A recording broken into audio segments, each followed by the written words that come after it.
answers, playing with the monsters. They brought me alive, but got no alibi. It's a rebel start without an alibi. It's a man's hands without an alibi.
was wrong to say.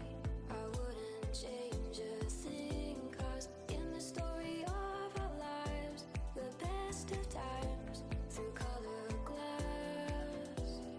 Time rolls on enough to let me move on past, but every little now and then it creeps on back to shade my smile.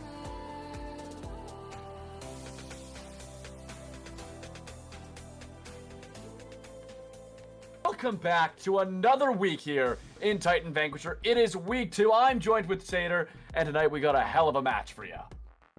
Yeah, really looking forward to it. Once again, we're back, Vanquisher League, and after week 1 didn't go the way I kind of wanted it to, with Dorado winning, which is never my favorite thing. But look, you we're love break it, don't straight into lie. this. They're not my team. They're your team. You can have them. But look, we're going to go straight into meta here. We're seeing the Lilia being taken away, Karma. We're going to see Rek'Sai, which is targeted, but Corki is here, still staying up, so they haven't moved into that area just yet. Now, it is, of course, Astral Spire taking on Pride Stalker Esports Midnight. It is going to be Astral on the blue side and Pride on the red side this game.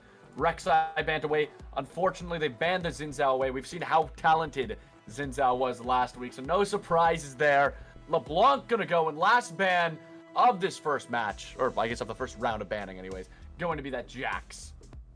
Yeah, I'm really liking it so far. They've had a nice spread here, but absolutely zero bot lane or ADC priority here. So there's always the chance for Kalista Renata, Lucian Milio, Rakan Zaya. There's a lot of options here. So I really want to see that focus now into the bot side, especially on red side. You get to take your combo and they can never take it away. So even Senna Seraphine, Ashe Varus could be coming out too. So they have a lot of options here. Considering the Ashe Lord just picked Ashe, that's usually a good sign, even though it's not going to be top lane. It's a good sign, right? I mean, if Ashe Lord picks Ashe, it's got to be Ashe top. I mean, you've seen Ashe top, right? They have a double flex 1-2. They so do. That could be Maokai top, it could be jungle, it could be support, and then you have Ashe, which could be support or ADC. So they have a double flex to start off. Don't shy away. Ashe top, I've seen people play it. Yeah, no, but you went too far on the Ashe Lord, okay? It's good. There's the Corki. That's what I was looking for. But yeah, very, very good draft so far. Pride Stalker looking very, very good. A lot of poke, a lot of engage as well with that Rakan, so they can really lock people up. Stick a Jarvan in there, put a Galio in for the crack top side. Why not? But they're going to take the Jarvan away. Good read coming through. And I'm liking it so far. But what are you going to ban now? Are you going to focus more towards that top side or take away some of those key junglers with Nocturne being taken away? Lilia's gone, Rek'Sai's gone, Xin Zhao is gone. What's left here, Romeo? Well, I mean, you're looking for someone to go against Jarvan probably in that jungle. Poppy? Poppy's kind of a shout. I'm trying to think. Like, I've seen quite a bit of Brand jungle come out as well, so maybe we might see that. I think Zax's also a really interesting jungle, especially into Jarvan. I think could be something we end up seeing if they're feeling it, because they do need some front line on the side of Astral. So I definitely wouldn't be too opposed to the Zachary coming out. I think, yeah, like Zachary, Brand. I'm trying to think if there's anything. Can you stop saying Zachary, please? I like Zachary. Like you don't know him. You don't know him like that. Dude, he's my boy. Dude, I speak to him all the time. You don't know him. You don't know him like that. I'm gonna go play 100 games of Zach, so then you can't say that I can't call him Zachary. And you'll head straight back to plat. Well, Oriana's here.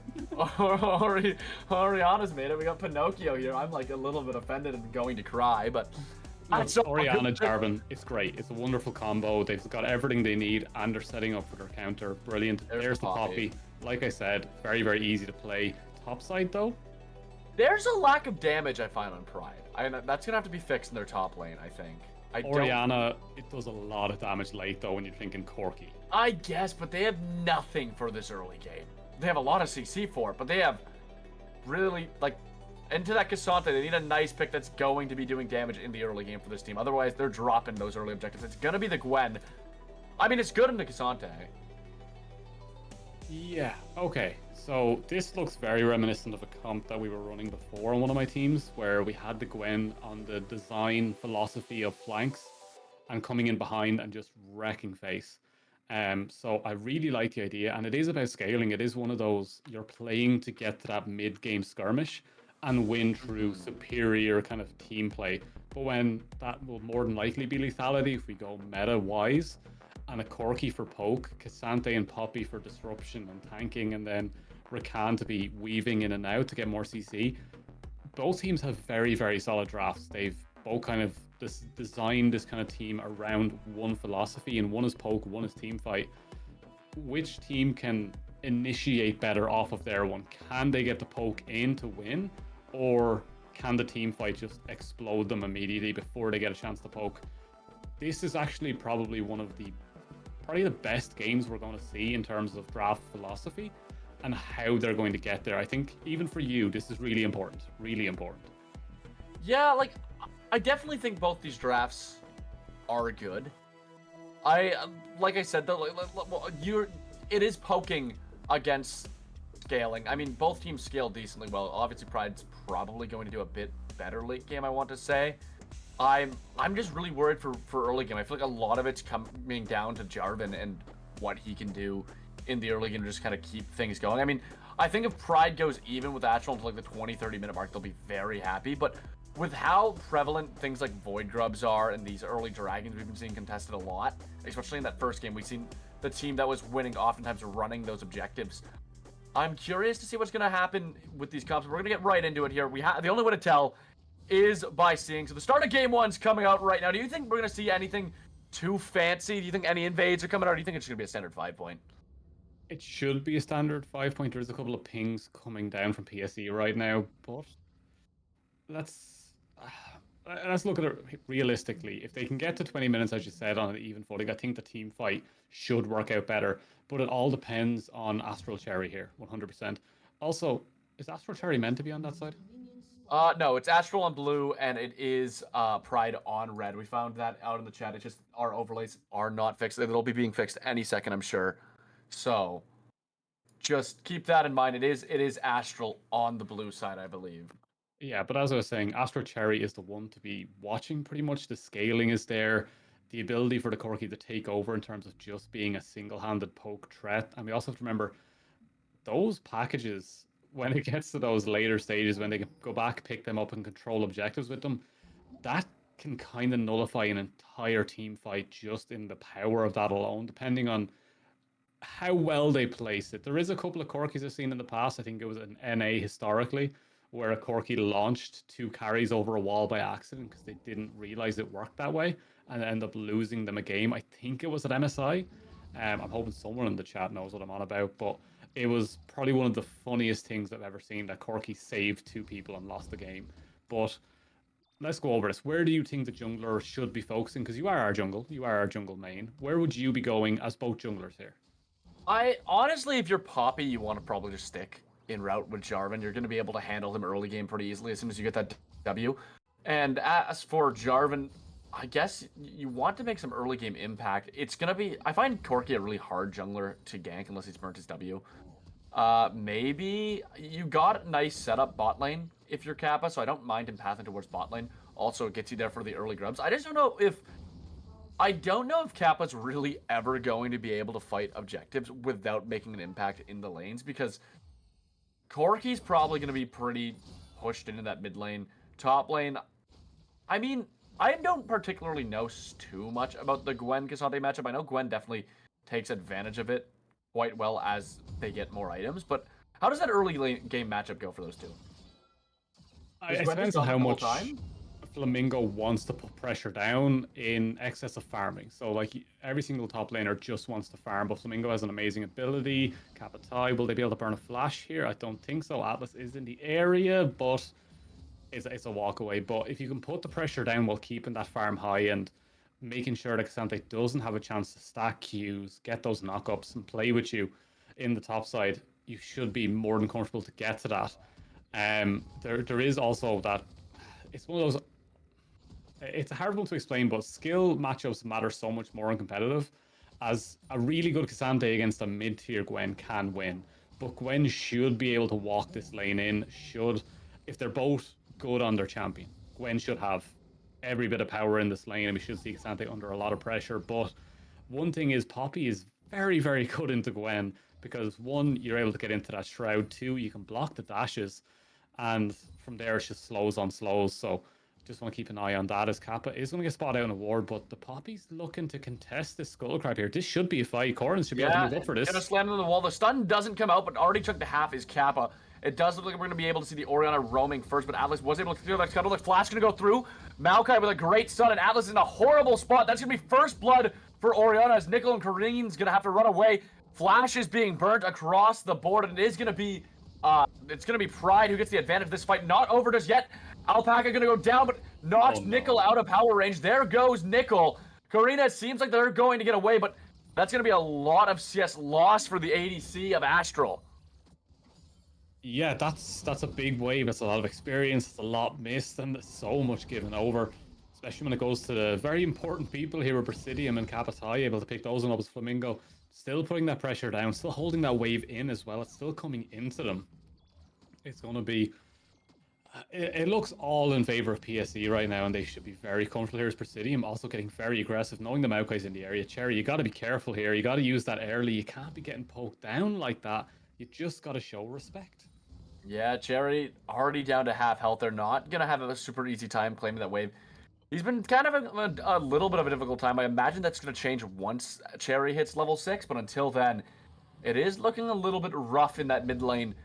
Already 1,000 gold gap showing across the board here 5 minutes into the game, which is really, really good if you're Pride. And we're seeing Jarvan maybe setting up for the Void Grubs here.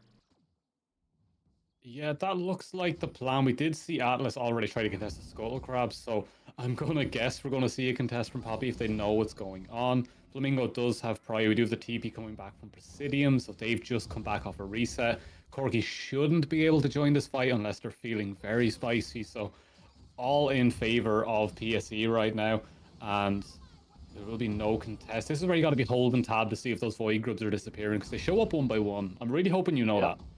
Void Grub 1 is gone. They don't show up one by one for the other team, though, right? They do. Like, do they really? Yes, I thought it only shows up one by one for the team that claims it, but it shows all three at once if you're on the enemy team. Nope, it still shows up one by one. It's still bugged. Huh. Well, as long as you spotted the Void Grubs once as you walked by them, it'll show up one by one. That's crazy. Well, there is 3 Void Grubs claimed for Pride right there. No contest on the Dragon yet. We do see Poppy in the area for that Dragon, but it might be too little too late. Engage coming in from Cassante onto Flamingo, but Kappa is right there, and Ashlord gonna be on the chase down, but he's not gonna get it, as Kappa's gonna find another victim from the Flag and Drag. Yeah, really, really good work there from the top side, and really unlucky. Ashlord was getting very, very comfortable in that trade, and Kapatai just stuck around, turned back. It will open up the Drake availability here for blue side here, as Astral will be able to pick that up, but Presidium here should be able to walk down. Do they really want to contest this one? I don't think so, but they might go for the fight. They are going for the fight. The Dragon has been claimed, but it's not a good fight for them at all. There goes Alpaca right away. Atlas going to be the one claiming that kill. Chaos going in. Atlas with a beautiful knock-up off the W. Astral, I'm surprised we didn't see a turn here from Astral. I thought we might see the 4v3 come out after they killed the Maokai, but they've elected not to fight it. Yeah, maybe they just want to get back to that lane, not miss any more XP, because we did have an advantage coming in for a Chaos there on that Ashe, and I think Nickel maybe is just like, no, we're not going to fight anymore, we're just going to go back. But maybe I would have liked to have seen the fight, but it is going to be Lethality Virus by that Man Immune, the tier coming out, so we're going to see a lot of poke coming through. There was always that argument of, oh, I could go on hit here because I could just become a normal ADC, but they want to just go for the absolute poke comp, arrows and rockets everywhere, and Tunneler first item on Jarvan. No, I'm not sure about that one. Would you not just go for the Tiamat? I'm a big fan of the Tiamat rush, but I guess it depends if you're looking to farm heavy versus trying to get more early pressure in, and with the pressure we've seen come out of Kappa, I don't think it's all that bad. It's just probably going to see him more focus on these heavy ganks early rather than seeing him try to take his camps and quickly try to rush that Tiamat. And do you build I think it's Titanic you build on Jarvan still? I don't know if it's Titanic or the other one that you build. Profane? There's the Cataclysm coming out though on Atlas. There's the knock. I'm gonna catch cancel the Poppy ult. The shockwave comes through as well. Atlas trying to run away. Snip gonna go through. Flash forward. Atlas goes down. Cassante in the back, going to send them over the wall, but all three of them are on top of Cassante, and Cassante going to die next. That's 2 kills for Oriana and a massive lead for Pride.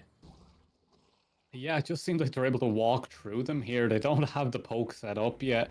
They're meant to be waiting on these fights and trying to poke them down beforehand. Corky's not even able to join these yet. Still just trying to play through that mid lane, but look at even the CS difference, and now 3 kills and the assist coming through from Oriana, who has also built the Dark Seal, fully warded, and they're able to spot the Rakan roam, so they can't even get any pressure for Corky to try to get into this game. Look at the goal difference already just in that mid lane. Yeah, it is pretty huge. 22 CS up, 3 kills.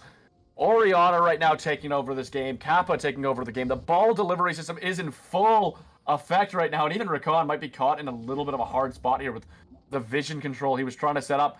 A little bit far up, and Nickel trying to defend him back to that bot lane. I'm wondering if I'm going to see the lethality Corky first item here, if we're going to see the Eclipse coming out for Corky. As they do spot out the jungler in the top side as well, so the second set of grubs should be going over here. They should be able to pick that one up nice and easy, but it looks like the Ashlord might just go to maybe contest this one. No, he's going to sweep his own jungle. You know, sometimes that's the play. I suppose the six rift grubs, void grubs, gonna be sent to the Shadow Realm. 6 void grubs going to be on the side of Pride Stalkers, and these turrets are going to be at risk the second that last one falls. Do you think the argument that void grubs are like the best objective in the game right now to be true? No, Baron exists. Okay, but I mean, like, would you rather early game? I know what you mean. I'm just pulling your leg. I think there's always an argument that the ability to siege is very, very important early as plates are required. Like, think of how much pressure was applied on first Rift Herald. Now it's just on grubs instead. So yes, there is the argument that grubs are very, very important, but stacking drakes can also mean the difference between a win condition in the mid to late game and no win condition, because right now what do you have as a win condition bar landing an Ashel? It's gonna be the Crystal Arrow knockback coming from the Maokai, and right after a shockwave, Atlas has nowhere to go except to the gray screen, and it's another kill on Presidium. Yeah, so I'll jump back into what I was saying, is that like your win condition for your side right now is getting those drakes, getting a good soul, and using that to circumvent any sort of advantages they have when it comes to what they've spent in gold, because their gold lead is massive. As Flamingo wants to take this fight immediately, but is missing the needlework here. Not coming through, but Gwendol is going to destroy Cassante. I nearly vomited. I don't know why. I thought her name was. I don't know where that came Have you been from. playing Dark Souls?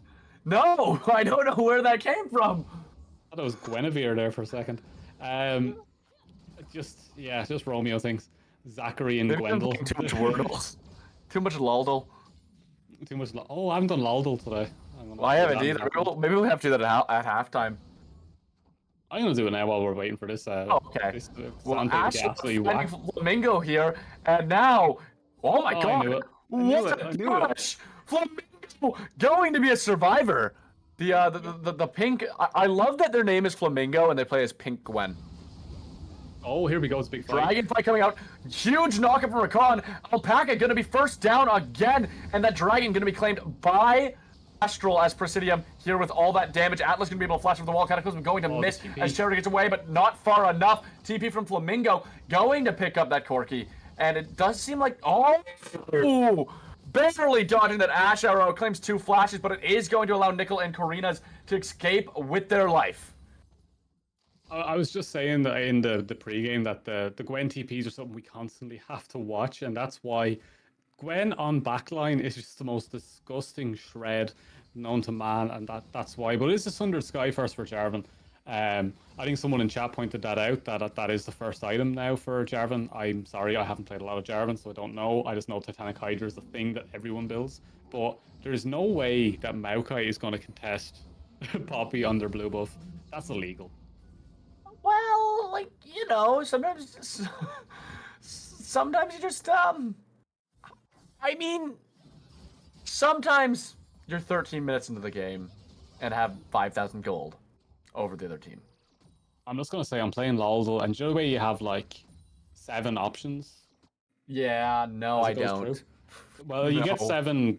You have 7 things that go correct, partial, Yeah, or well, incorrect, yes, right? yeah. I thought you meant like you have 7 people left to pick from. Like, I'm not good No, no, enough no, at no. all to know that. I got 4 correct and 1 partial on my first go, and it helps me in no way. I'm so angry. I got guess Jinx 2 every correct single and 1 time. partial. Do you actually go? I started with Gwen so far. So far, I ran Gwen Oriana. Gwen Oriana, you're just seeing what's in front of you, guessing that. I went Jinx Yeah. first. Always go Jinx first. You have to have your one, like, you know, your go-to no matter what. And the day that it is that one, you'll be so happy. You know what I mean? I suppose. Yeah, but I think right now, if you're speaking of happy, Kappa's extra happy, claiming a 3rd topside objective here in that Rift Herald. Follow-up question. I've been seeing a lot of teams give Rift Herald to their top laner, not their jungler lately. What's your It opinion on this depends. play? So this is the reason that I would say that you should do that.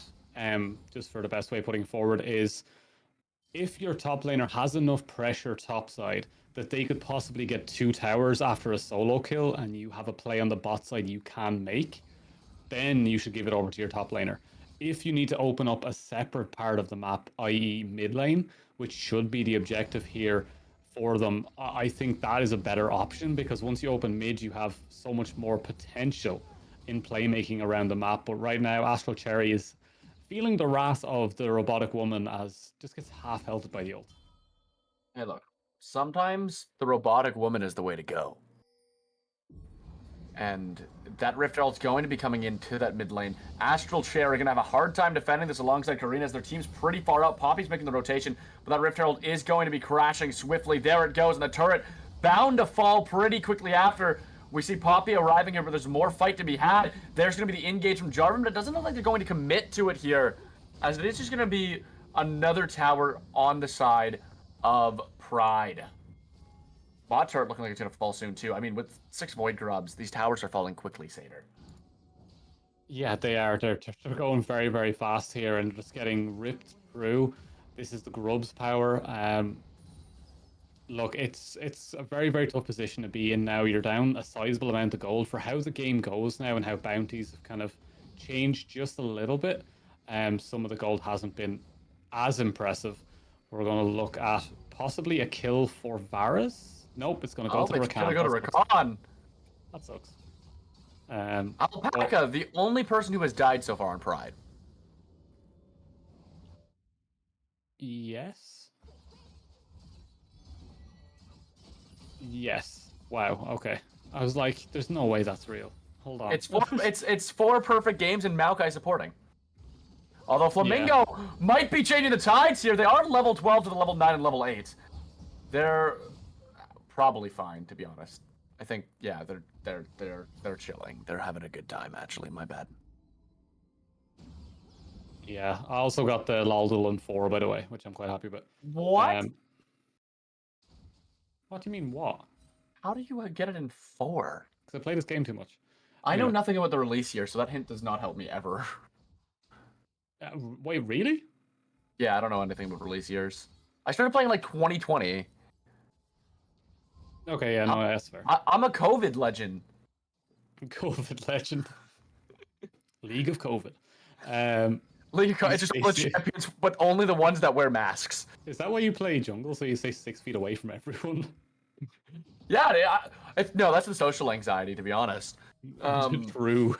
Felt that. See, the way I look at it is if I get told to do bad things to myself in the jungle, it's because of my role. If I play a different role and people tell me to do that, it's because of me.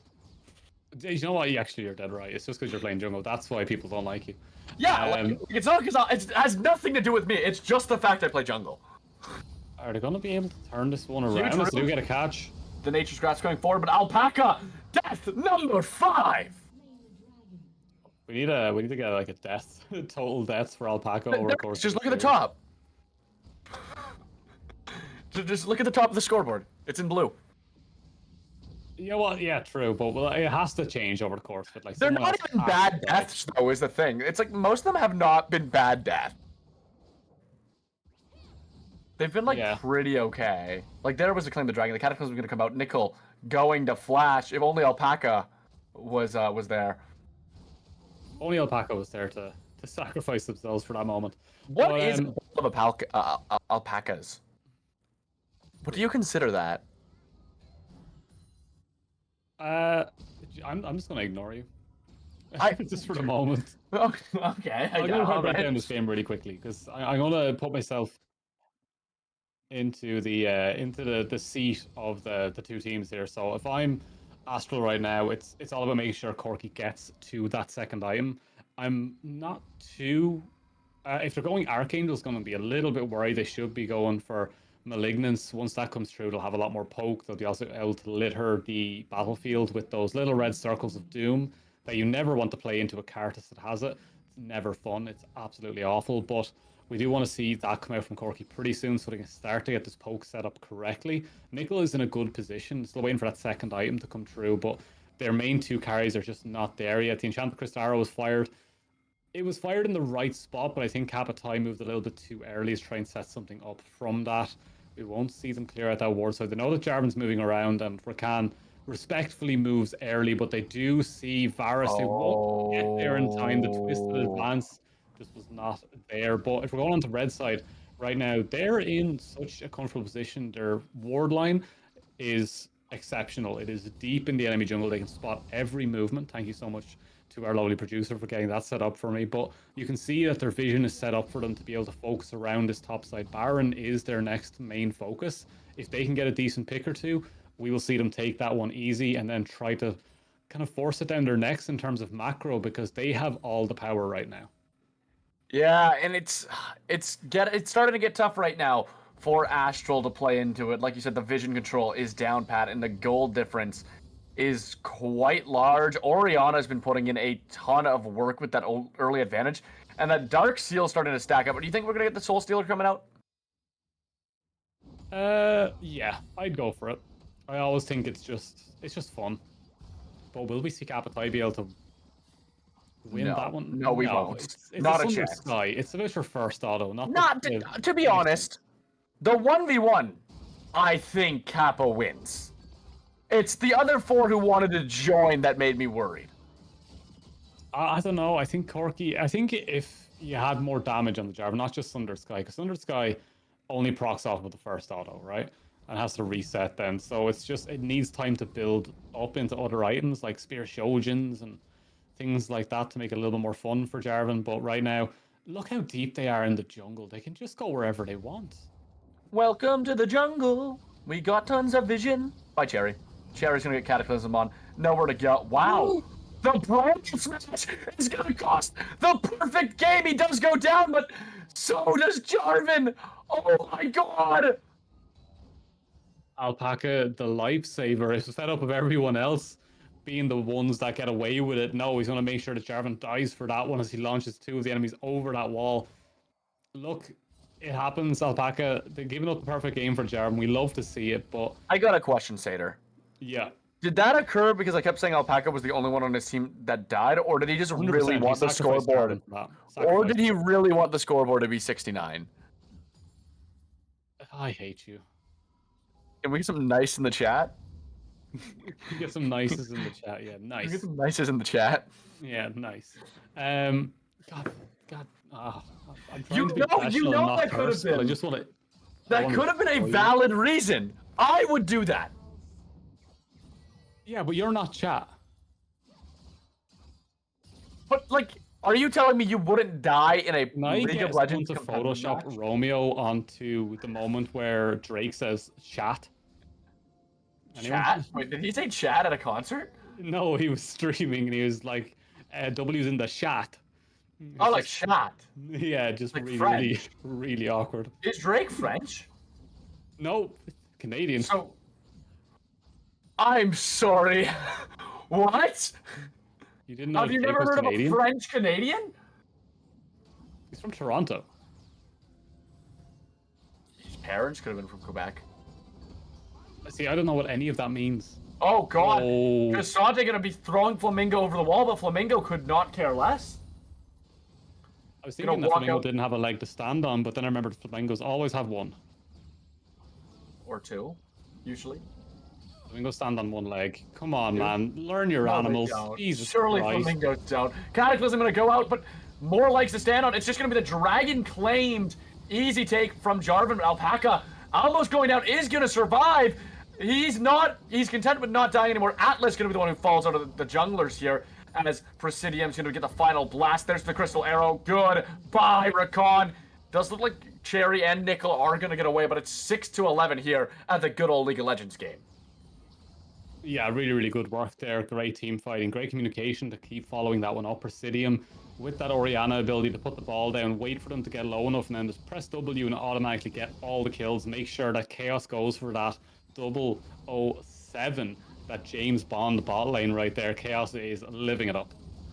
I'm gonna be a little bit disappointed if Chaos gets any kills or deaths here. Yo, they got a FF, like just to give the 007. I think, like, what are the best KDAs to end on in a league match? Would you say? Like, what are your favorite? Well, there's the 4-2-0. Yes. The classic, that one. like it's a classic. Like the number's lost all meaning with the fact that it's gone legal now, but it's still a good number.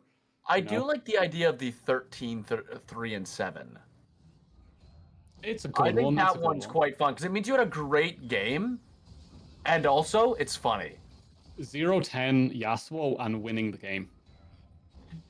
I hate that, and I hate you for suggesting that. It's such a good meme that it just needs to live on. They usually have assists, though, no? No, nothing. 0-10-0 and wins the game. You want full 0-10-0? Oh, I hate I had a game a couple of years ago on Sivir randomly where I got no assists, no kills, 300 farm, no deaths, and won the game. So you did nothing but shoot towers? I did nothing but farm, and I won the game. But you didn't even get assists? No, I got nothing. I got absolutely nothing but farm. So what was the point of farming? It's just make sure I can farm more efficiently. But, like, how does that win you a game? By my team being just better. Well, Flamingo right now trying to prove they're better by taking the fight with Cassandra under turret, but Ash doing a ton of damage to Flamingo, but oh my god. Flamingo lands one ability, and that's half of Cassandra's health. The meme of Cassandra being too strong does not matter when you're against Flamingo on Gwen. He is not dead, though. He lived. You lied. Just look at his health bar. It was a sliver. It looked like it was part of Grasp of the Undying. Caster Curse. Caster Curse. The Caster Curse is casting with you. Oh, wow. That was a good one, I'm not going to lie. Listen here, really Bucko. Wow. I'm like, whatever. You know, fine. Take it away, Sitter. Go ahead. Oh, I get the play-by-play? Oh, sweet. As we move up to this, Kapitai will be looking to dive this one as they know they have the pressure, they know they have the TP, they know they have everything they need, but there's just going to be the step back coming off here. There isn't going to be enough there for Astral to try and get something. They can't get the poke, they can't get it set up. Here comes Cherry, no package available. Will get some down. You see that Malignance, they have to step off. It will be slow going here from the side, but Presidium has that ult available now in a couple of seconds. That will be their key to unlocking the rest of this game as Flamingo once again applying that side pressure. Will drag Cherry down. We will see the Ashlord on that Cassante move back towards that top side, but here it comes. Here comes the engage. There comes those twisting vines that will lock you up. Kapitai goes straight onto the back, wants to shut down onto that. Crystal Enchanted Arrow lands as well. Cleanse has been used. Nickel is in danger, but Alpaca once again sending himself back to the grey screen. But no, he's actually going to survive. He's just going to keep on running off to the side. It's actually insane how he keeps getting away with it. Presidium flashes forward, gets another, sends the heal through. They will finish off that support as the Ashlord all out, but all done, nothing left. Atlas here will be one of the last ones standing as Rakan trying to get into assist. There goes the push, there goes the shove, there goes the poppy as it will be the end of the game. And PSE make it look a little bit too easy. And Romeo, have you got anything to say before this game ends? He can't keep getting away with it! I'm not gonna lie, I'm a little bit offended by how like clean that was. I keep forgetting to take breaths. Yeah, breathing is usually important, but to be honest, it feels like Astral never going to take a breath either this game, as we see Pride 13,000 gold ahead by the end of the match. And to be honest, after that first dank from Jarvan and the misplay by Pop, well, not necessarily the misplay, but a little bit of a rough scuttle engage, it was just going to be Pride on the driver's seat the entire time. Yeah, it was very, very comfortable looking, but there was a lot of little intricacies that went into it. I don't want to say that it just came in as an absolute stomp. It didn't. There were so many little things that they just kept building on and building on to the point where it was just unfathomable to try and get a poke comp to work in that situation. Cassante was just too far behind. There wasn't a great opportunity for them to try to get back into the game. We had the Jarvan that was just all up over them at all times. The poke wasn't really... It wasn't enough to keep him in this kind of like, if I go in, I might die kind of feeling. Like 3-1-11 as a Jarvan into a Corki virus means they were able to get onto them and then get back out. And it's not like they had this kind of massive presence in terms of shields and heals and safety. They were just able to get in and out very, very easily. And that's just how the game went. I think it's snowballed out of control and spiraled into this place where the damage just wasn't there. And I think you were the one that said in Champ Select that there wasn't enough damage for PSE, and I said Orianna, and you said, oh no, but I still think they need more, and then the Orianna smurfed all over them, right? I may have said something Like along... You can't keep getting away with saying these things. I may have said something along those lines, but in fairness, I also said, if the Jarvan helps snowball early, they'll be fine. And I would argue the ball delivery system was in full effect. They ordered Amazon Prime and everything, and were showing up within 24 hours to each lane. Yeah, look, no, I'm very, very happy to see PSE come out with what I think is probably the strongest draft we've seen so far. I think everything clicked, everything was perfect there, but you have to remember, it's game one in a best of 3. And for any team that ever loses their game one, never get demoralized, because you get to see them at their best, and then you get to come back in, break it down, what went wrong, what do we need, and then you can immediately build from that. So I'm really looking forward to it. What would you like to see change in the next draft? I want to see something that can bully that mid lane. I don't want them getting something so easy. I don't want to see an Orianna that gets to sit back and play safe. I want to see something that can put pressure on that mid lane and get the priority to move with their jungler, because I feel like the Poppy needed help. The first Scuttle contest that Astral went for, that went very badly for them. They ended up dying, and the ensuing fight, I think it was 2 kills, and it just set up that bot lane to be constantly safe and in control and ahead just from those kills. There was never a chance for Varus to put enough pressure down to get back into it. I would like to see more roaming as well, maybe coming in from Astral to help that mid lane. I feel like if Rakan had been there a little bit earlier on some of those fights, maybe there's the opportunity. And that top lane, you need to get that under control. The Cassante never had a moment's peace against that Gwen. Give them a good matchup. You've got red side. Get that counter pick in. Take over that lane. Yeah, and I think that is pretty solid drafting advice.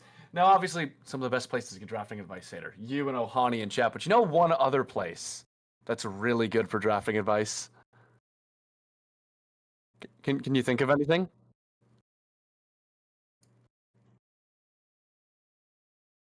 It's our sponsor. It's the sponsor of today's stream, Sater.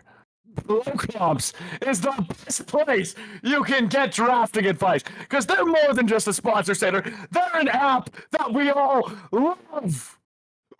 It's nothing like the other tools that everyone is used to. In fact, Pro Comps can be used together with any of them as a complement, and you'll understand why in just a second.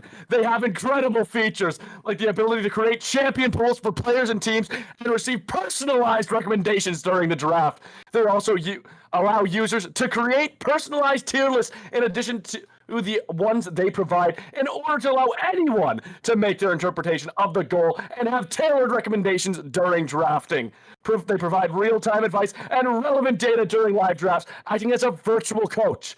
They deliver automated champion recommendations or allow you to use smart filters for a more tailored approach, and even have ban recommendations. That's right, ban recommendations, Santa, for when you are tired of banning Evelynn every game. They also allow users to either create their own compositions or generate them based on smart filters and recommendations and save them for later. Also, after drafting is complete, there's a guide that outlines the several strategies for the upcoming game, and it's packed with value. Procomps has already hit over 200,000 downloads and has thousands of active daily users. So if you want to get this free app so that you can climb in League, go to the panels. Let's go to intermission.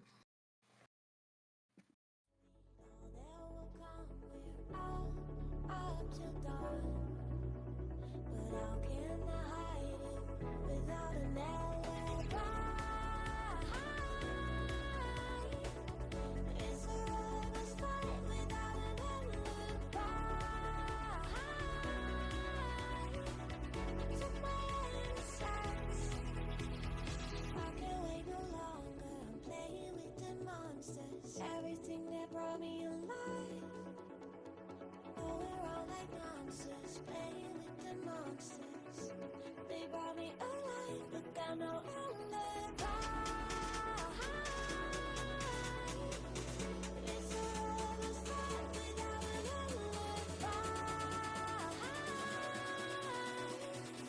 Took my hands without an alibi.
Showing off, don't wanna have to wait tonight, wait tonight.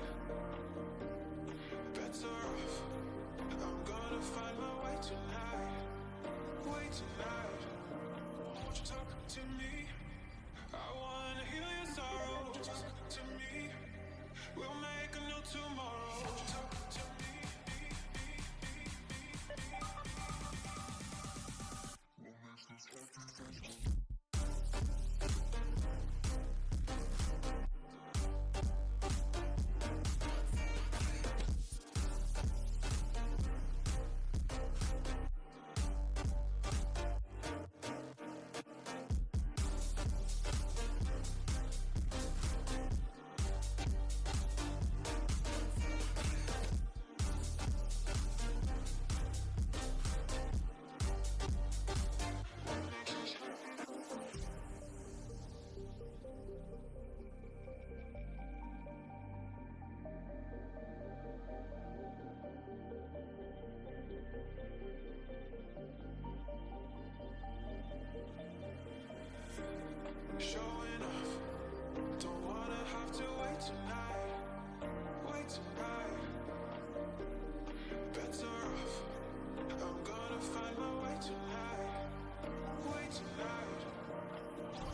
was wrong to say I wouldn't change a thing, 'cause in the story of our lives, the best of times through colored glass.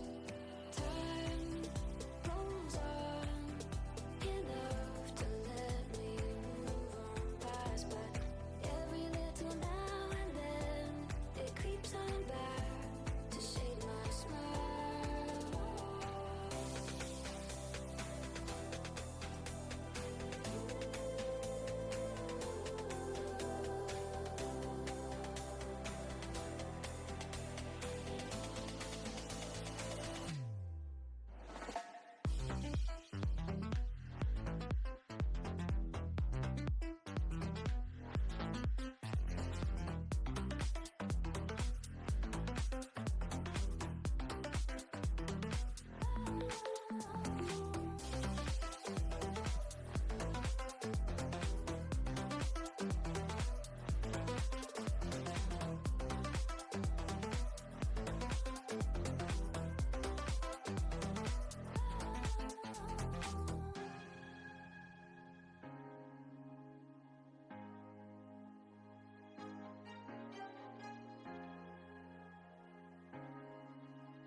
Some days there's no one else who loves me like you used to.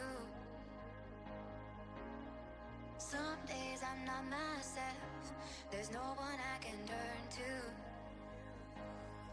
And I know all the feelings that we shared are in the past. And I know your relationships are never meant to last. It might take some time, but I'll be alright. I'm moving on, moving on. I know times are tough, but I've had enough. I'm moving on, I'm moving on.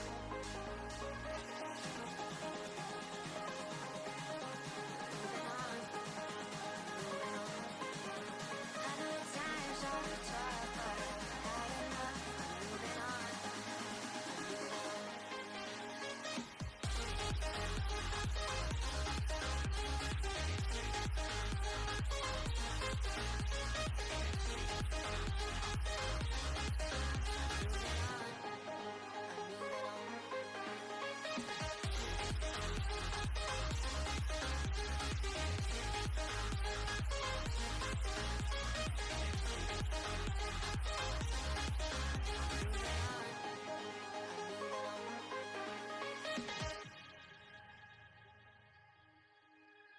Some days there's no one else who loves me like you used to.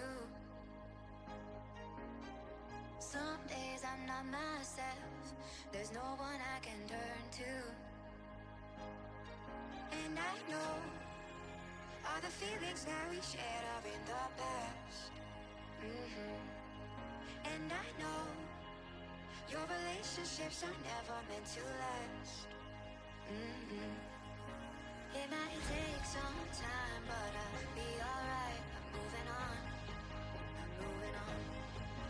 I know times are tough, but I've had enough. I'm moving on, I'm moving on.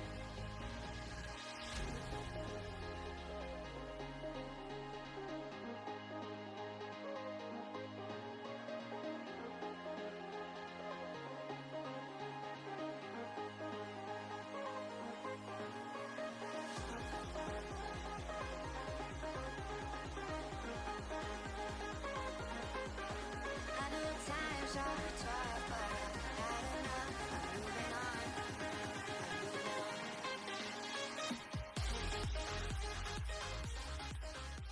Hello, ladies and gentlemen, and welcome back as we are in the draft for Game 2. Now, we know all of you guys clicked that Pro Comps link on the panels below while we were waiting, and now these teams are ready for the best drafting of their life. Jack's going to be banned away from Pride Stalkers.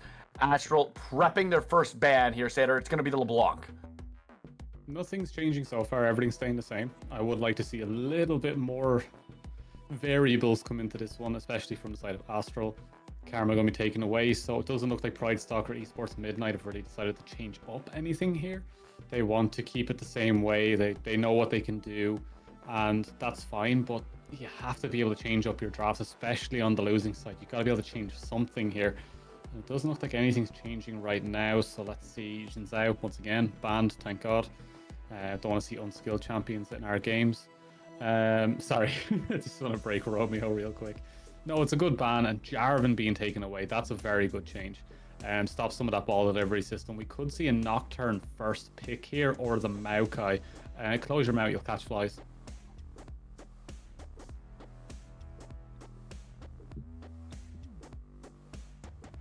No, Romeo's just broken again. I broke him. Yeah, that hurt. That Jarvan banned away. That's the change of the draft. Ashe can be picked up from Pride. Hui gonna come out this game. We're getting some Hui mid action probably. Maokai gonna come out as well from Atlas. That could be in the bot side. They could be taking that for Coronaz. Just maybe Alpaca just showed them how to int and still win, and they want to try it out for themselves. But there will be that Milio Ashe bot side, which just is pressure, shields, heals, cleanse, especially as well from that Maokai. Backline access now available. If they don't take away the Orianna, ball delivery system round 2 is available for PSE. So I'm looking forward to seeing if they're going to Draven. To be honest, if there was ever a team that you want to champion that can buy Edge of Night, it is Astral right now. It is. There is so much CC right now coming out of Pride. Gwen banned away. No Gwen top coming out. Orianna still up for grabs. Surely Why are you not talking about this Draven? It's a beautiful pick. One of the best picks I've ever seen. Now surely they ban the Orianna. The Rumble gonna be banned away. Come on, we can get the statues coming out. We can get Hubris. We can get Hubris, yeah. It'll be the first Vanquisher game with Hubris. Are you not excited? They could take Orianna here. And then put Hui supports with Draven? Yeah. Think of all the CC, shields, movement speed. No. I like it. No. I don't like it. I don't like it at all. You got like an evil little smirk on your face too, and I'm like, no. I want to see if they actually do it, because I think it'd be really interesting, but instead they're going to go... Why? I feel like the Maokai Dravens... Why? Why the Pike? I don't like that at all. Why? Why? Now you have two people in the bot lane who need the kills! You have double execution bot lane. Why? Now they're just Silas into Maokai and Pike. No, it's not as great into Hui. Hui's ult is still really good for Silas to take just because of that massive slow. Like, it's still... You know what? It's still good. It's still good. Shen... One of these drafts are a lot better than the other, Satyr, is how I feel. Yes. One of these drafts feel like I hopped a solo queue, and the other one feels like the enemies of my solo queue game ready to pound me. Am I on a train because I feel like I'm about to get railed? Wow. That is how I feel. Here's the thing. I respect the ballsiness of Astral's comp, but oh, wow. Wow. Do you ever play... You play competitive, right? Yes. And you play with your team, and you kind of decide between yourselves that you're going to focus on one person being the main carry. You're going to put it all on this one person. You can do that, sure. Happened. They went in the draft and said, okay, they've taken Ashe. I'm going to be the carry, locked in way. And then Atlas decided, yeah, cool, perfect. I'm going to pick Maokai. And then it was just like, okay, so what do we take third here? We need to get some bot prio. We need to make sure we have a good ADC. Lock me Draven. What? Lock me Draven. What? Lock me Draven. And it was like, cool, whatever. They get the round 2, and they're like, okay, so we need something that can help protect the Draven. Lock me Pike. What? Lock me Pike. What? Lock me Pike. And then it went to the last pick, and they're like, we really, really need to follow up on engages. Make sure that whenever that Vi goes forward and the Silas goes forward, we're able to protect our backline. Lock me Mordekaiser. Bro, like, it just kept going. So why? My question though is, you have the Maokai. Why lock in the Pyke support? I'm gonna take a walk then. Lilia is up! And I'm not coming back. Lilia is up! See that Nexus? That one right there? Yeah. PC are walking to that. I got a question. Do you know who Vi's #1 win rate champion in the jungle is? Like, the champion that has the most amount of, like, wins against Vi in the jungle? Lilia. Lilia! Lilia wins everything. Okay! He's lost it. He's actually lost it. Like, he's peaking so much, it's just like you only have that crazy neighbor that screams like 3 houses over. He's just turned into one of those. My camera has decided that it wants me gone. Your camera's removing you slowly. Look, we can go on and on and on about this draft coming in from us. It's just, we don't see it working, is what we're trying to get across here. We don't see it doing enough. I've only been this mad about one other draft that has ever happened in Vanquisher. And you remember it because you walked off screen. Oh yeah, that happened. But we're walking off now to the Rift. If they prove me wrong, I guess, like, I don't know, eat a sock or something. Like, I just don't know, man. It's a tough one. Look, it's a tough one. But this is the one thing I have to say, and I have to get this across very, very quickly so everyone understands. If you can win every single one of your lanes, it doesn't matter. Yeah, no, absolutely. If they win every lane, I'm wrong. But, like, they're playing solo queue. Yeah, they are. And I don't know why the drastic switch. Because, like, we've seen in, like, especially in playoffs, sometimes we have seen, like, last season, I remember there's a few times in the playoffs where we're going to, like, game 3, game 4, they're down 2-1, and we see a bunch of people locking their mains, and it's like, okay, this comp has no congruency, but we've seen all these people, this is what they're playing as. But it's not like they, like you said, yeah, there was a big, like, gold gap at the end, but they didn't play like shit last game. So I don't know why we have, like, 5 solo queue champs, and I don't know why in these 5 solo queue champs, 2 of them are executioners in the same lane. Like, Pyke and Draven don't have synergy. Like, sure, they're both aggressive, but, like... You say that, but have you ever seen Pyke and Draven in lane? They're aggressive as hell, but who are you giving the kills to? There's a very secret thing you can do where you knock aside the minions and throw a hook through them. Sure. And I'm going to believe in the comp from Astral just for the sake of it. Like, I've also seen, like, people take Smite and as Blitzcrank and smite the minions so that they can hook someone. It doesn't mean it's the right thing to do. It's fine. I'm going to put my belief in them.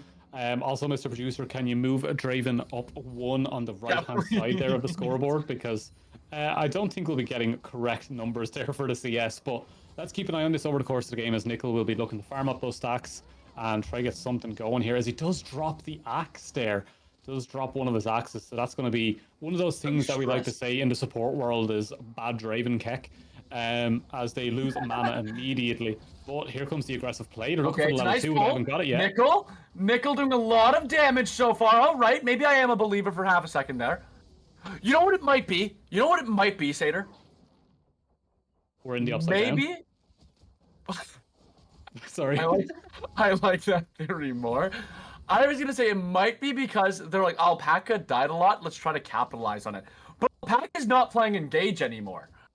They took the Maokai. They should have left the Maokai up if their goal was to farm Alpaca. True, actually, true. But now Alpaca's on Milio. He's going to be chilling. He's a great player. His deaths were good deaths last game. He's not dying this game. We'll see about that. You say that with your chest and you might just get it wrong, but we do see that big trade coming in the topside. Flamingo opting into that trade more specifically, and Ashlord will happily take that every single time as they try to get the second stun. There's they got the flash, but Karina's taking so much damage, and if you look in the wings, Vi and Maokai going head-to-head here in the jungle. Both wanted to pull up on that lane. Both wanted to get down some early pressure. I was so used to being play-by-play from the last few minutes of the last game that I forgot I'm color. Listen, man, I get it. You want to steal my spot. I get it, okay? But it's all I can do. These 2 hours a week. Once a week. That's all I have. And once the games end, I don't go. I just disappear. I like most people live lives. I don't. Titan keeps You me. just sit in that chair in your leather jacket and just wait. Titan chains me up here in the chair until week. This is the only time I'm free. Other than that, they just kick me food and that's it. Free Romeo. Free Romeo. Oh, Kappa's in the area though. Kappa's ready for this one. Yeah, Kappa looking for anything he can get to shut down these Draven stacks. How many stacks is Draven at right now?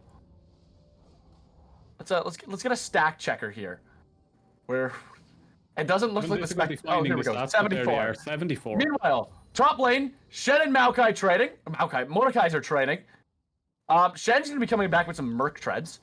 The king with the hammer, our Mordecai. local champion of the gay. Why? What? This drop broke me as Nickel gonna claim some stacks here, all 80 gold. Gonna go to Nickel, gonna find a double kill here maybe? No, Chaos is going to live. Congratulations, Chaos. Nickel's gonna be a little bit stronger moving forward. I actually had to leave there for a second. I don't know what actually the had to hell leave. happened. I You don't broke. know. You actually broke. Bro. I'm actually just a bot. The Like, Wi-Fi disconnected. The worst thing is, Romeo, I decided today I'm going to stand up the cast. I'm going to make sure I'm on top form and have everything ready, and you just can't speak. I can't. I came to this cast like, yeah, Romeo's my favorite casting partner. I absolutely love casting with this guy. And he comes in and just can't speak. He just forgot how to do the first part of what we do is shout casting. He can shout.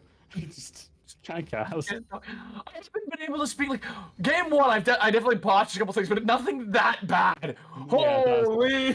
That was awful. What? Oh no, here we go though. It's a level 6 to level 6, but the difference is Mordekaiser, your ult actually works in this lane. But will they be able to get something going on this one? Death Shen's does not matter. He's got Merc treads. He gets out of that realm quicker. He takes less damage. It's like. But you have a mace item on a mace champion versus boots. Yeah, and maybe if you got mace to blind Shen, might be a little bit more worth. They have to be. They have to be. Ladies and gentlemen, Titan now sponsored by. No, I'm kidding. Imagine. Wouldn't that be a lead if we were sponsored by Yeezys? Right now we're sponsored by a map because Atlas is here for another Draven kill right here, right now. I wonder if we're going to be seeing more Pike kills once he hits level 6. But right now everything is coming up Draven. The hook going to go through. Not going to land, but the stun is. And Nickel going to get his 4th kill of the match. I'm eating my words. I'm eating them badly. I'm telling you, like, this bot lane has hope. I'm telling you, Pike and Draven in lane is absolutely just, there's so much damage because Pike does damage on those hooks. It hurts. And Ashe and Milio are notoriously squishy. And when you stat check with a stat stick champion like Draven alongside a Pike, that some of the hooks have missed. That's not sugar coated, but like the ones that land hurt. And you can see now they're going to convert that little bit of gold lead and advantage they have straight into a Drake. The Grubs have went over to PSE, so same as last time, Grubs over Drakes, and they'll be happy enough with that. And the most important thing is topside. It's actually even at the moment. Junglers, there's a big advantage for Kapatai. Presidium, not off the racing star we saw previously, as Astral Cherry is getting the better in this way matchup and being able to control that lane, but Presidium not getting the aggression they want out of what they've traded, as they're using that health bar as Silas, kind of like an extra resource, but they're not landing what they need. Kapatai is here. But here it is, the Assault and Battery going forward on the Cherry, and there is going to be the flash kill from Kapatai. That's what they needed. They need to get Presidium into this one. Slight gold advantage coming through. They'll clear that wave, get it in, make sure that Astral Cherry misses out on as much experience as possible as another fight in the top side. Yeah, and it is going to be Mordecai looking for the grab. Isn't going to get the grab just yet, and Flamingo going to be able to get the hell out of there. We haven't seen a Stand Unite come out, but I have a feeling the first one we see might be a big difference maker. I'm feeling it. I'm feeling the Stand Unite, the stand together. I want to ask you why you think we haven't seen Shen as much. I'm just wondering why. Why do you think? Honestly, right now I feel like Top's meta has seemed to be a lot of champions that can do a lot on their own. And I feel like, especially with Void Grubs, Shen's a big risk. Because if you lose those early Void Grubs, Now you just have any champion in the game that can split push when you're gone. And I feel like it's a really rough thing to have, whereas like usually he's been pretty okay with it in most seasons. But right now he is caught in that death realm, and it's going to be Kappa trying to save him. But Kappa isn't able to do enough work, and Ash gonna get a solo kill in the sheds. What's your reasoning for why we haven't seen Shen? Game is too fast paced for someone with an ult that's that much of a cooldown. That's pretty Better. valid. That's better. But we will look down towards the spot side. Shen Stan United will be coming up. Maokai has not been spotted yet. They are hovering just out of vision. The twisted advance to Are they gonna go for it? routes. Everything's available. They could rip it. I'd like to see a little bit of aggression come out of Chaos here. We're not going to see it. Instead, Maokai going up to this mid lane, not going to be able to find Presidium just yet, but they're in a good spot for it now. Presidium's really far up. Might have been a little bit too late, though. Just a little bit too late, I think, on the Twisted Advance. Or in the Nature's Grasp. Hiccup. Nice hiccup. Thank you. The It's hook comes out, only misses. 200 seconds, not that long. It is for the pace of what this game is currently. Like, I with think both it was grubs- sarcasm. It could be, but I'd like to go into it because I'm the color anime as well. With Grubs and Drake spawning at the exact same time, and you're not going to contest one, you're going to go for the other, and then the secondary timings coming through, you have to choose between one and the other again, and Shen can only ult once between the space of 2 objectives, and then by the time they're done, Rift Herald's coming back, the next Drake might be coming up. There's always another fight, and Shen can't join all of them. Coach doesn't like my jokes. Coach? Is that Dilly? That is not Dilly. I promise you that is not This is Dilly. General Dill. I was like, I'm not your coach. Dilly is the go, but right now a big Fire is- dive coming through. The exhaust going to be landing onto Draven. Karina's going to go down, but it's Alpaca who gets the last shot. Flamingo still there. The Stand United was the thing that kept them alive. The Crystal Arrow is down. It was ripped during that, and it does look like Atlas is going to be able to flash away alongside of Nickel. No bounties claimed there, but it is a HP. little bit of a tide turn. And to be honest with how far ahead Draven is, for it to only be about 600 gold, must be feeling pretty nice for our guys there at Pride. Ash, though, probably, honestly, do you think the bigger gap right now is between Draven and Ash or between Mordekaiser and Shen? Draven and Ash, 100%. Like, there's only so much farm you can have. An advantage here for the Mordekaiser, but it has to come down to those plates as well, and the bonus goal that you're getting on Draven, the fact that he's probably going to complete a collector now, which means he's going to be very, very strong in that bot side, and the executions will continue to come. And as long as they build up those stacks, they'll get the second one. And Hentai, I'm really hoping that you saw the last Gwen game, because that was a very, very nice game, and your Gwen is very clean. Can I just state how odd it is to use hentai as a name? Like the word It's hentai? Hentai Police, making sure it's all safe. Don't worry about it. Okay. Also, they're a pretty clean top laner. So the only thing that's dirty is the name? Yeah. Nice. That should be their catchphrase. I know, The it's only awesome in thing the that's scrims. dirty Doesn't is the get name. any better. Oh, That's- well, right now. Actually, going to be a lot of damage coming from that Drake onto Pike, but they do manage to escape from it for now using that lovely pool. As that will be the second Drake now going over as well. So they're stacking up It's that not win over condition yet. early. I could flash over a wall and steal it. That's why you're Emerald. Anyway, this is one of the most important things that I What? feel like needs to be instilled in a lot of junglers.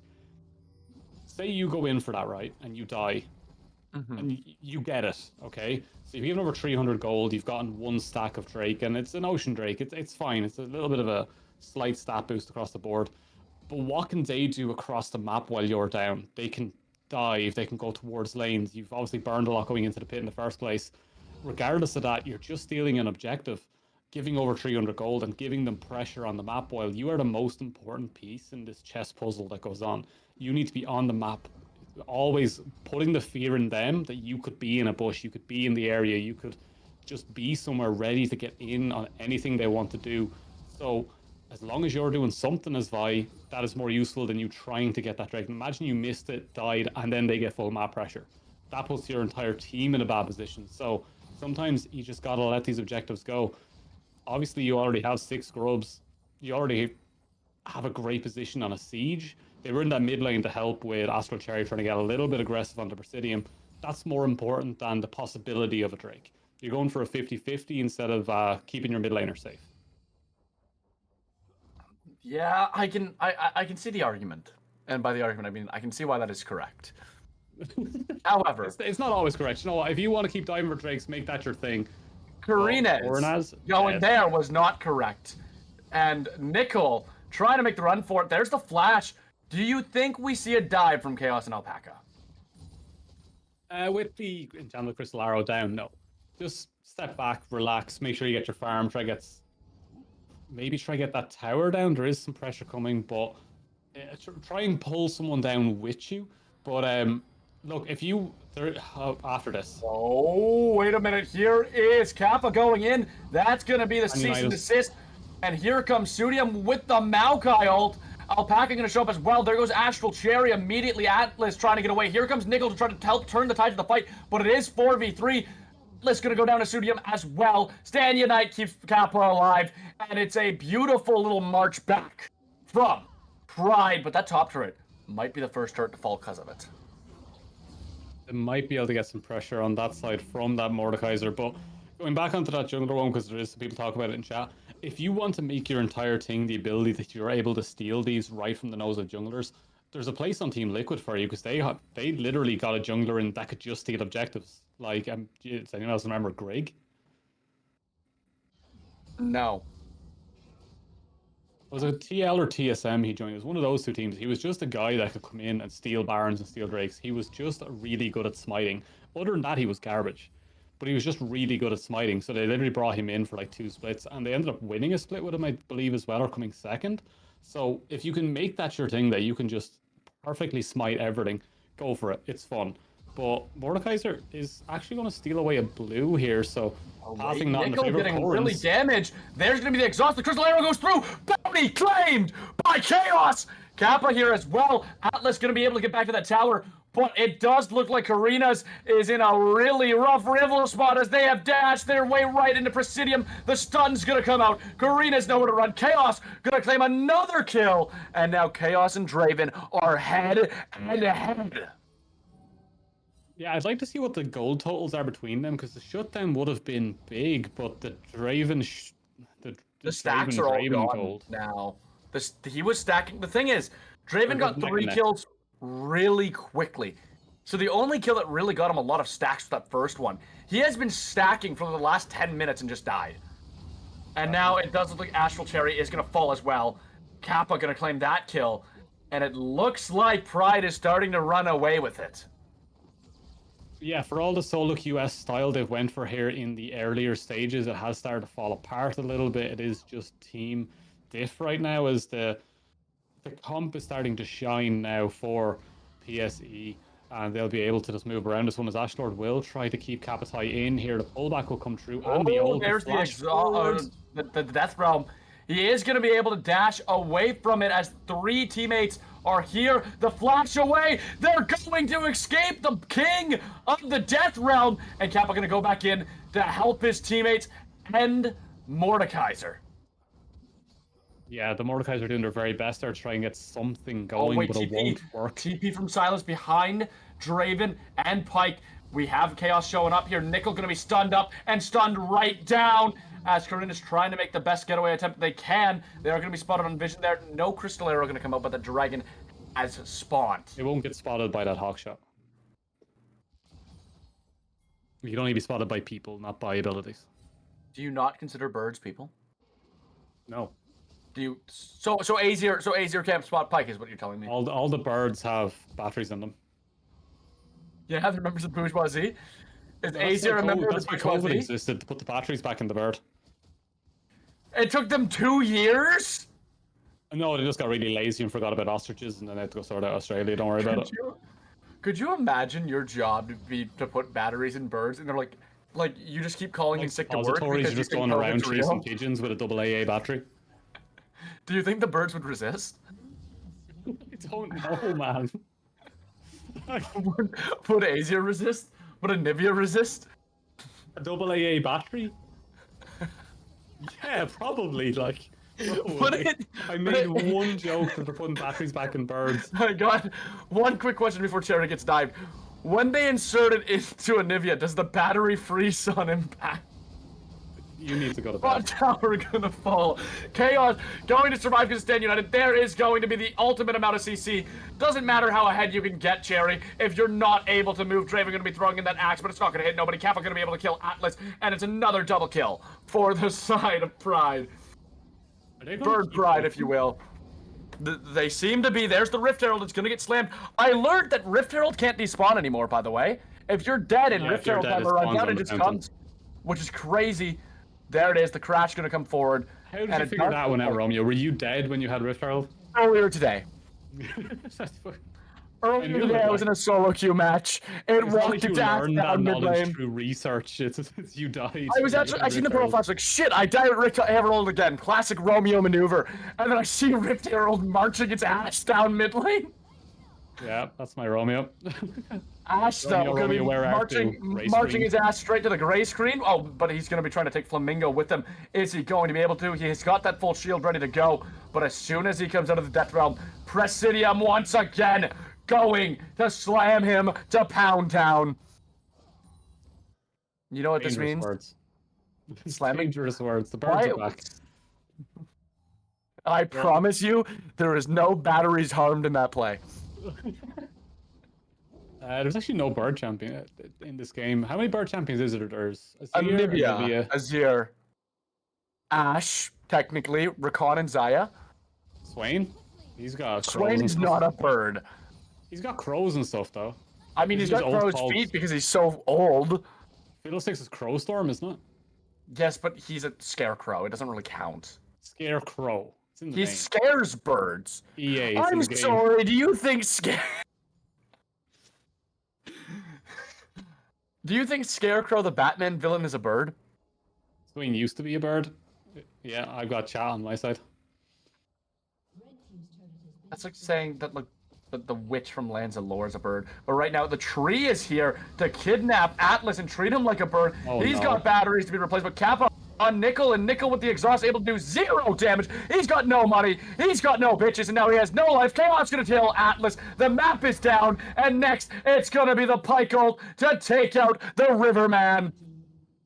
Yeah, and a great call here to go straight towards that Baron because they've had such difficulty even with the 6 Void Grubs to try and get through those towers. Their siege has been great on the sides, but not down that middle lane. So once they have this Baron, it should be a lot easier for them to finish opening up those extra ones. Presidium wants to go for this 1v1, and Astral Cherry, regardless of the 0-4, it's still Hwei, and it's always the Hwei. There's always a way. If there's a will, there's a way.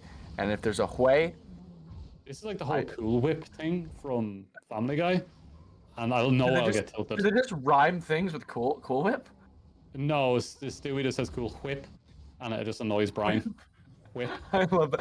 Have you seen? Okay, I'm not sure if anyone's seen this, but there's a cowboy on Instagram who just views really sus shit and yells, "What?" Oh yeah. I've seen him before. I want to start doing that every time there's a draft, and I'm just like, "What?" Well, we just go get cowboy hats just for that one in particular. I have a cowboy hat next to me. I'm down. Is it yours or is it hers? It's mine, but she has worn it. I'm not letting them hear the rest of that. It's just you have one. That's it. We'll leave it at that. But look, let's break this one down. 17-5. The goal lead is nearing to that 10k, which is the undeniable point of you've lost this game. And Astral, I think game 1 their draft was great. Oh, here Game 2 is comes too solo the queue. Nature's Grasp. The Twister advance also going to land as we're going to see Atlas go down pretty quickly here. Mordecai's are going to be trying to take out Presidium. Is it going to work? Presidium going down really quickly, and there he goes. Top member of Pride is down right now, but there was a double kill from Chaos. Ash going to go down next. Chaos is just too damn fed. And Cherry and Nickel are going to be the last two under that turret, but not for long. The flash on from Flamingo. Chaos going to claim another one.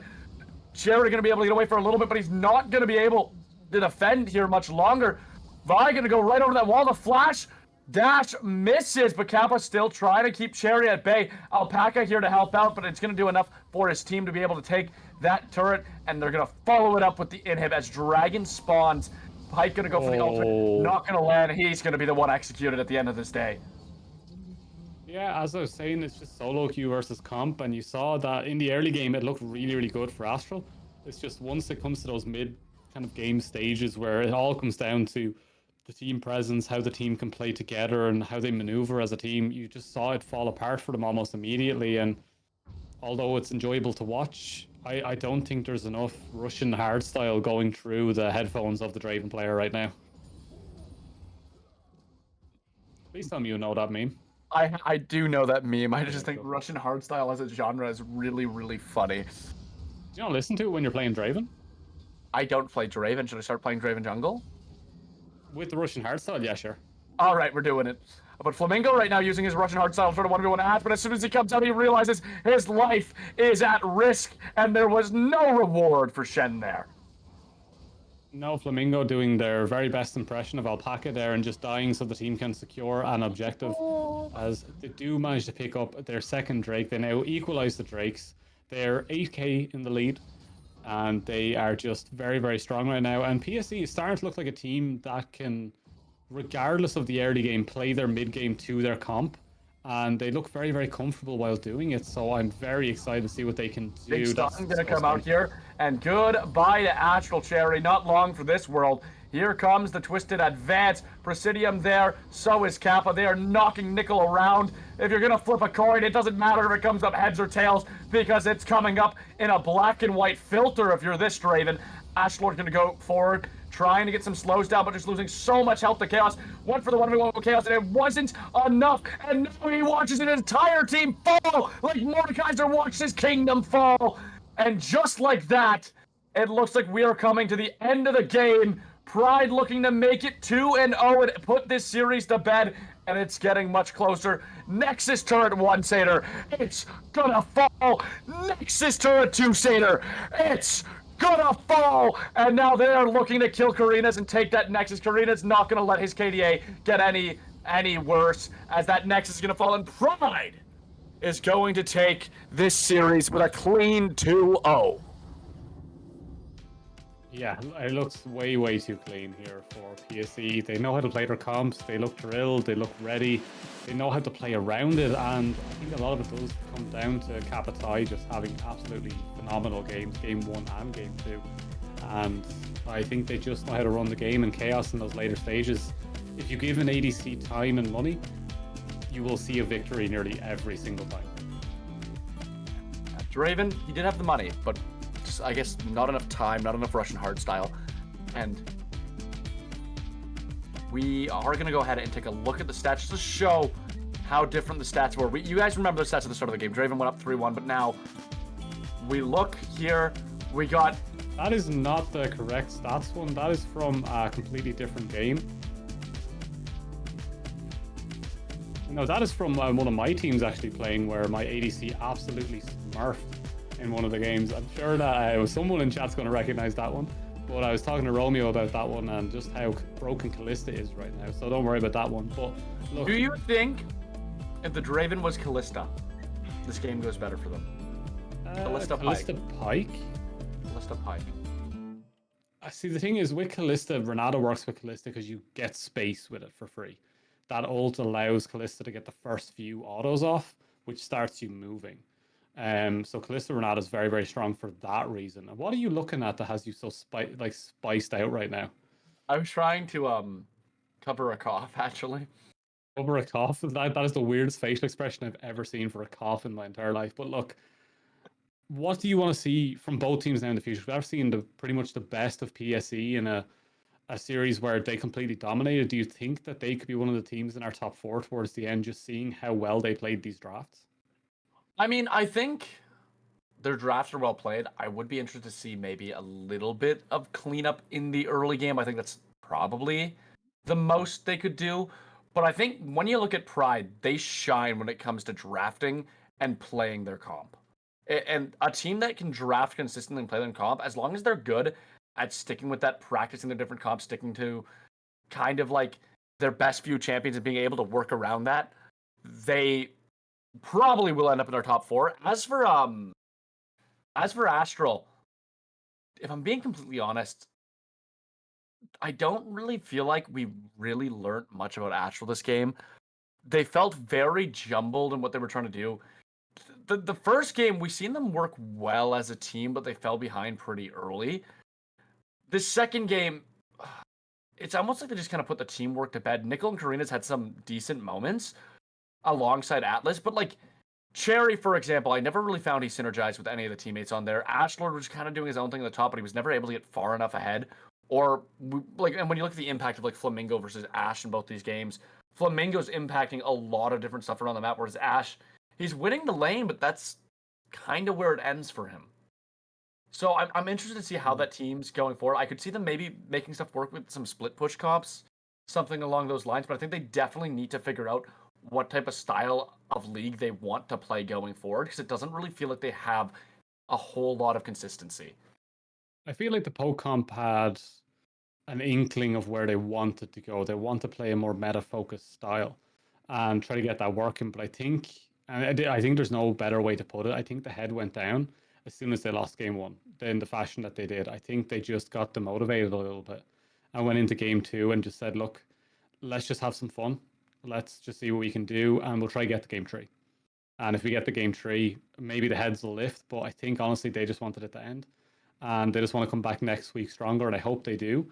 I can see a lot of potential in them, and you can see by the way that they're playing and the way that their decision making comes in, there is a lot of quality there. And I think that's something they just need to focus on to make sure that in the future they're getting their comp down the right way, they're focusing in the right way, and they're making sure their win conditions stay activated and not having to change their win condition halfway through a game where they're like, okay, perfect, Nickel's ahead, let's force mid.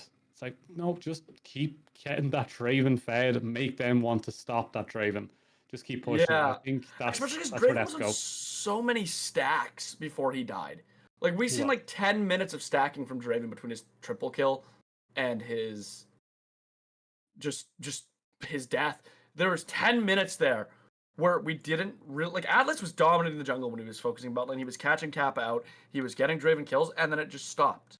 And it's Yeah. weird that that just stopped, because had Draven cashed in those stacks, we could have seen a different game. There had to be like 200, 300 gold in stacks on Draven when he died. I think a different game is a bit subjective, because even though, like, say the Draven had 3 items compared to the 1.5 of the rest, they still have that Silas, Shen, and Vi combo that just aims for that backline. And But Ash, I would even argue the morale boost you get, because I feel like once that Draven died, we've seen them kind of crumble, and it feels like it's going to be interesting to see Astral, as I feel like they're a very momentum heavy team, and once they lost their momentum is when they started crumbling. So if Draven never dies, I wonder if the momentum stays. And I don't think being a momentum heavy team is a bad thing, but you need to play to get that momentum. yeah, we'll have to see how it goes with them. At the moment, I want to see more from them. I probably will be keeping an eye on them as the weeks go on, because we only get to ever see the games that are on stream. But I wouldn't mind going back and seeing if I can get the results from the other games to see what their drafts are starting to look like, because I see a lot of potential there. So I want to see them in the future. But obviously, commiserations and congratulations all around. But PSC do take this one 2-0, and they're looking very healthy going into week 3. And I just hope the Ratto lost. That's the takeaway. That's what you want to end on. I hope Torado lost. Always. Absolutely always.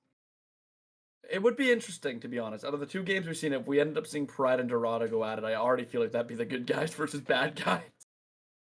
But I'm actually going through it now to see if we see anything. I will let you read the results of any of the games before we send it off. If you want to go ahead and read the Let's results. go we had over. sent in. So MCT versus DOGT, 2-0 to MCT by the looks of things. Yeah, so they did actually lose. Good stuff.